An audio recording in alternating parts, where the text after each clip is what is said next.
The solution was to take the best, most emblematic bands of that incredible time and try to tell their stories as completely as possible, with the full understanding that it would be but the tip of the iceberg.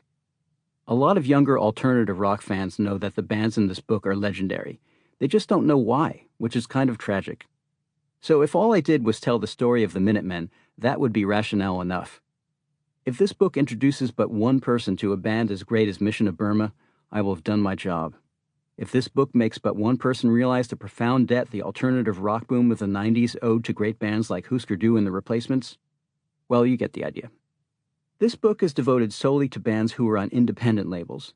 So REM, for instance, didn't make the cut, since the band's pre-Warner albums were recorded for IRS Records, whose releases were manufactured and distributed by A&M, which in turn had a business relationship with RCA and later MCA.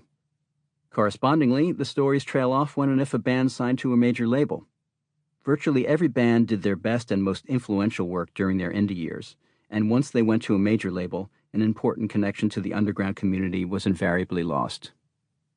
Note also that the book concentrates on the band's stories rather than their music.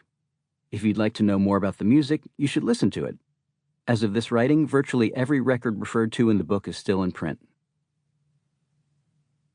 Independent has several definitions, but the one this book uses is the crucial question of whether a label distributes its records through one of the corporate music behemoths. In the period in question, they were the so-called Big Six: Capitol, CBS, MCA, Polygram, RCA, and WEA, which allows them entree to vastly more stores than the smaller independent distributors. All kinds of advantages stem from this distinction, from access to commercial radio to the ability to attract name artists. Indie labels had to develop obscure artists on a grassroots level, essentially functioning with one or more arms tied behind their back. American independent labels are nothing new. Legendary labels like Motown, Stax, Chess, Sun, and Atlantic were all once independent. But by the mid-70s, most of the key ones had been swallowed up by the majors. A lot of rock indie records of that time were one-offs, like the 1974 Hey Joe Piss Factory single on Mare Records, recorded by a visionary New Jersey woman named Patti Smith and paid for by her photographer friend Robert Mapplethorpe.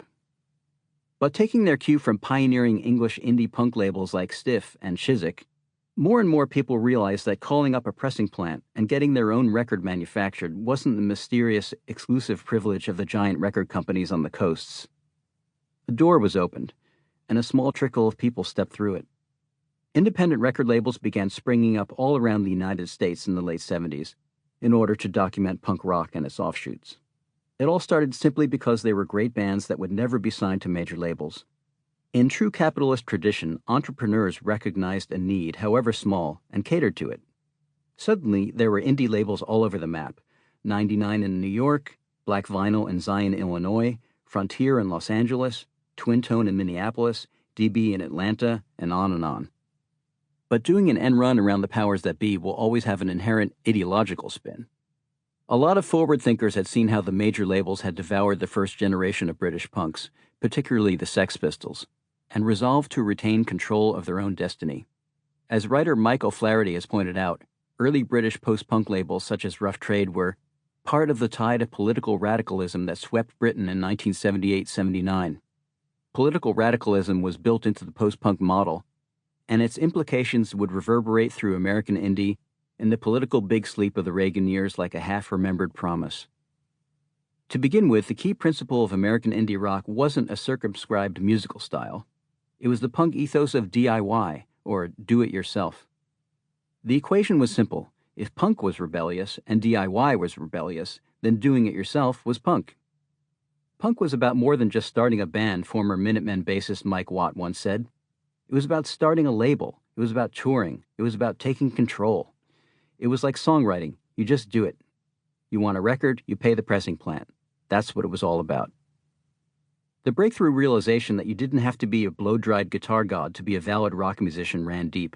It was liberating on many levels, especially from what many perceived as the selfishness, greed, and arrogance of Reagan's America.